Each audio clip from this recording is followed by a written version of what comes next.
Hi friends, welcome to Kamatchi சமையல். இன்றைக்கி நம்ம பார்க்க போகிறது என்னென்னா காடை. 4 காடை வச்சுருக்கேன்.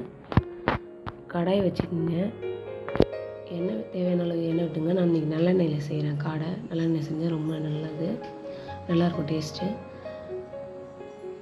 சின்னதாக 2 துண்டு பட்டை, சோம்பு, 2 கிராம்பு, 2 ஏலக்காய், இதெல்லாம் எண்ணெய் காஞ்சதும் சேர்த்துங்க. சேர்த்துட்டு அது பொரிஞ்சதும் 2 மீடியம் சைஸ் வெங்காயம் கட் பண்ணி வச்சுருக்கேன். ஒரு பச்சை மிளகா அதையும் இது கூட சேர்த்துக்கிறேன். சேர்த்துட்டு நல்லா கோல்டன் ப்ரௌன் கலர் வர அளவுக்கு வதக்கிங்க. வதக்கிட்டு இது கூட கொஞ்சம் கண்ணாடி பதம் வந்ததும் 1 ஸ்பூன் அளவுக்கு இஞ்சி பூண்டு பேஸ்ட் சேர்த்துக்கிறேன். சேர்த்துட்டு பச்சை வாசனை போகிற அளவுக்கு வதக்கிங்க.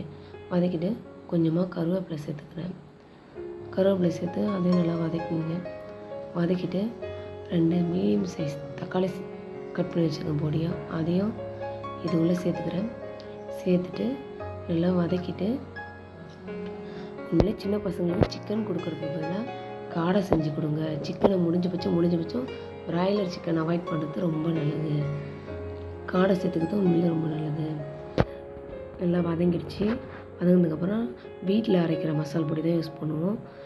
ஒரு 2 டேபிள் ஸ்பூன் அளவுக்கு மிளகாய்த்தூள், கொஞ்சமாக கரம் மசாலா, கொஞ்சமாக மஞ்சத்தூள் ஆட் பண்ணிக்கலாம். நல்லா அந்த எண்ணெயில் வதக்கி விட்டுங்க. வதக்கிட்டு இந்த காடையை அது உள்ளே சேர்த்துக்கலாம்.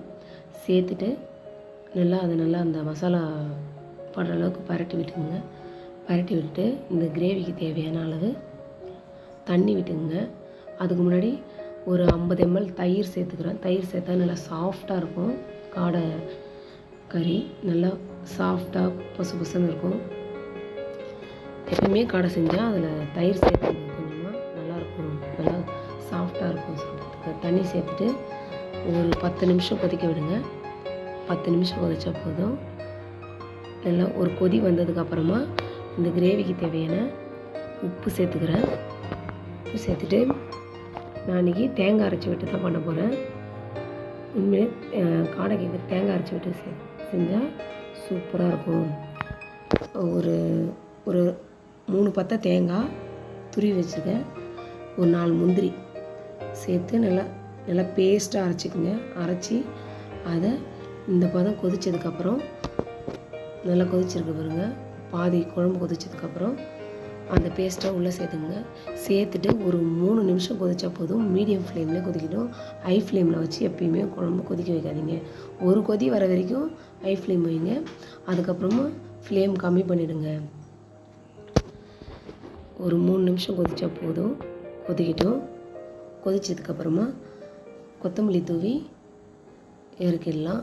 இது சாதம், சப்பாத்தி, புலாவ், இது எல்லாத்துக்குமே, தோசை, இட்லி எல்லாத்துக்குமே சூப்பராக இருக்கும், அட்டகாசமாக இருக்கும்.